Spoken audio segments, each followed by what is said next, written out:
नमस्कार, सुप्रभात. मी रुशाली यादव सारंग. आता आपण पाहणार आहोत टॉप 9 राजकीय बातम्या. महायुतीच्या तिन्ही नेत्यांची आज बैठक होण्याची शक्यता. गृह खाते आणि उपमुख्यमंत्री पदावर आज फैसला होण्याची शक्यता. गृहमंत्री पदाबाबत चर्चेतून अंतिम निर्णय समोर येईल. गृहमंत्री पदासाठी आग्रही असल्याच्या चर्चांनंतर एकनाथ शिंदेंची सूचक प्रतिक्रिया. भाजपच्या गटनेता निवडीसाठी अद्याप केंद्रीय निरीक्षकांची नियुक्ती नाही. दिल्लीमधील पक्षश्रेष्ठींकडून निरीक्षकांच्या नियुक्तीसाठी हालचाल नाही. अमित शहा महाराष्ट्र भाजपच्या कोर कमिटीची बैठक घेणार असल्याची सूत्रांची माहिती. व्हिडिओ कॉन्फरन्सिंगद्वारे बैठक होण्याची शक्यता.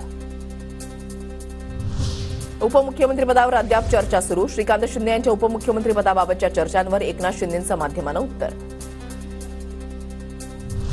मुख्यमंत्रीपदाच्या नावाची घोषणा 4 तारखेला केली जाईल. शिरसाटांकडून स्पष्ट. तर मुख्यमंत्रीपदाचं ठरलंय. वरिष्ठांचा शिक्का बसेपर्यंत मुख्यमंत्रीपदाचं नाव जाहीर होणार नाही. रावसाहेब दानवेंचं वक्तव्य.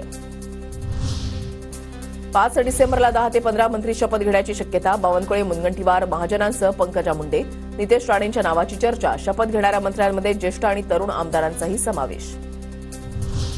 अजितदादा सोबत नसते तर आमच्याही 100 जागा निवडून आल्या असत्या. शिंदे गटाचे नेते गुलाबराव पाटील यांचं विधान. गुलाबराव पाटलांनी गुलाबराव सारखं राहावं, अन्यथा त्यांचा जुलाबराव बनायला वेळ लागणार नाही. अमोल मिटकरींचा निशाणा.